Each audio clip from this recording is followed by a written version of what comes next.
You had a great meeting, you met the champion that you're supposed to meet, you did a great presentation, a great demo, and then nothing. They went silent on you. Is this a scenario that you've actually been through or you're currently facing right now? In this episode, I'm actually going to cover quite a few things related to this topic. First of all, a little bit about why this is happening, what you can do about it, and also quoting some quick examples of how you can actually do it. Hey, welcome back. So, like I was mentioning earlier on, you had a great meeting, you sent the proposal, the demo went great, the champion and whoever was present were actually nodding. The budget even looked real. Right? Overall, the vibe was good. And then, nothing. 3 days pass, 5 days pass, 10 days pass. You are refreshing your inbox like it is owing you money. Sounds familiar? Well, you are potentially getting ghosted, especially if you've already sent a quote.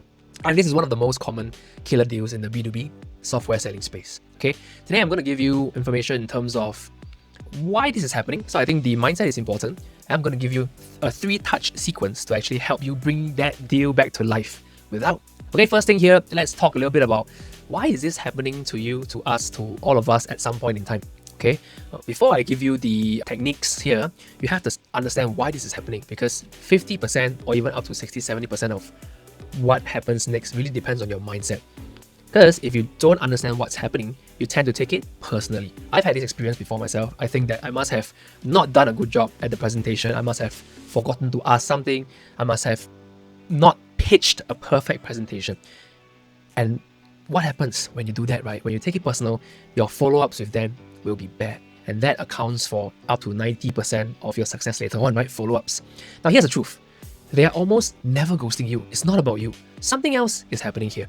Now, remember, we're in the B2B selling space. It's complicated. There are multiple stakeholders that we're dealing with that they are dealing with. So the reason number one why you're getting ghosted, internal chaos. Okay, your champion and the people you presented to, they love the demo, but now they have to be the ones to sell it internally. And they're dealing with procurement, legal, maybe a CFO who just had a budget frozen, right? And really, take it this way, they're not ignoring you. They're stuck and they need more time to understand how to actually sell their vision of how to work with you internally. Okay, reason number two, some part of the presentation shocked them. Okay, maybe they saw the budget and the price required to work with you and it's above their budget and they don't know how to tell you. So instead of having an awkward conversation, they either go quiet or they give you the dreaded line. We love your presentation. Go on and send the deck over that you've just presented and I'll get back to you after this. Oh, okay. Reason number three, you are not the only option. Now let's face it, in whichever market you're selling in, we are seldom, if not never, the only person selling those services. So there are competitors out there, correct? If they are ghosting you, chances are they are also comparing their quotes against a competitor. Now, I've been in multiple selling situations where I'm doing a discovery call, and sometimes if the conversation is pretty good and they're sharing very good information with you, they even tell me this. So actually, later today, we're meeting one of your competitors and we'll tell you where you stand, everyone else, right? So they have a season for picking out competitors and they have a season for meeting everyone. And when your competitors is in play, maybe they're ghosting you because they've got a lower number, a lower pricing from someone else, and they're waiting to see how that plays out, right? So the point here is this, don't take this personally, okay? Silence from them is just data points, not rejection. Your job now is to make it easy for them to re-engage with you. Okay, so here comes the 3-touch reactivation sequence that I personally use. It's gotten me good results, and it's something I hope you can take away 1, 2, or 3 messages that you can use that can actually revive those deals. Okay, so here's what I'll do. I call it the 3-touch reactivation sequence. 3 messages spaced out, each with a different angle to attack different situations. First message, we call it the value bump. Okay, your first follow-up should not be, hey, just checking in, or the worst one I've seen, bumping up my email just to get your attention. Oh God, come on. Why do you not do that? You're not adding any value. You're not seen as a value partner. You're just seen as another vendor. And then later on, you're going to complain about being too, okay? So instead, share something that's useful related to their problem, okay?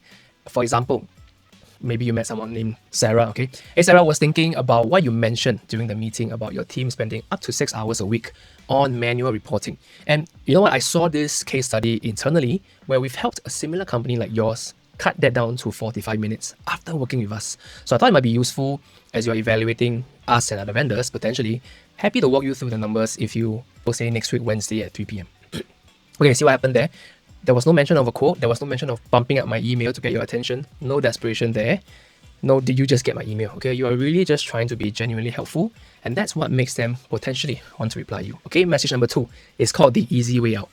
This one is about reducing pressure. You're giving them psychological permission to be honest with you, okay?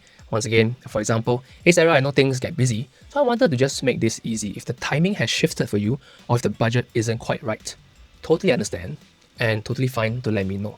I'd rather know where things stand so I can help, even if that means adjusting the proposal. What would be the best path forward for us? Okay, and then leave it at that. So this works because you're doing two things. You're showing empathy and you're opening a door for them to say, hey, thank you for following up. Actually, the pricing with you is too high, which is a conversation you want to have. That is way better than silence. You rather close a deal at a slightly lower discount than to totally lose a deal, correct? Okay, here comes the message number 3. It's called the gentle close. Now, this one has potentially the highest response rate. If you've used those 2 messages and they still haven't replied, this is your last structured touch. Okay, you're not begging, you are trying to professionally close the loop. Okay, here it goes. Hey Sarah, I haven't heard back, so I'm guessing this project of ours has moved down the priority list, which totally makes sense. I'm going to close out this opportunity on my end so that I'm not going to be following up incessantly, cluttering your inbox. If things change down the road, my door is always open. Wishing you and the team a blessed, great quarter ahead. Now here's the magic, okay? Like I mentioned earlier on, this email gets more replies than any other. You know why? Because you are walking away. And that triggers a psychological response. People don't want to lose an option. I've seen prospects reply within an hour. I've actually had the most success with a message like that, right? They reply within the hour, within the day saying, hey, look, that was a great meeting we had. We're still interested. Things just got hectic, or our manager is on leave. I've even got replies where people are like, our CFO just went on maternity leave, so we're looking for an interim CFO. Can we schedule a meeting with the interim CFO next month? It happened to me before. Okay, so those are the 3 quick tips. Now let's talk a bit about what not to do. This is, I think it's pretty important. Right? Before I wrap up, let me quickly tell you what not to do, because I see a lot of sales reps make these mistakes all the time. Okay, don't just send the bumping this to the top of your inbox email. Okay, it adds 0 value and it screams, I need this deal. Okay, and of course, second thing, don't call them 5 times in a week. Some people call it persistent, but honestly, in this day and age, let's be professional. Okay, don't burn a relationship. And just as bad, don't passive aggressively guilt them. Okay, for example, don't say things like, I've sent you 3 emails and I haven't heard back. Yeah, that's not gonna work. Okay, don't sound like a desperado. Your energy should always be, I'm here to help, not to chase.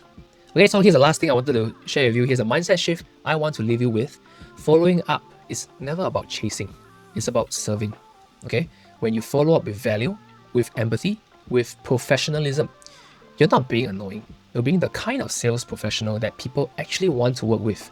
Okay, you are setting yourself apart from everyone else who are desperate. Okay, most deals aren't lost because of pricing. They're lost because the reps gave up too early, or they follow up too incessantly, or the wrong way. Okay, remember, an average deal in the B2B selling space, takes 7 to 11 follow-ups based on a report done by Gartner. Okay, can you imagine if you're not going to be able to win the deal? Okay, so next time you ever face a prospect that goes quiet after a quote, don't panic.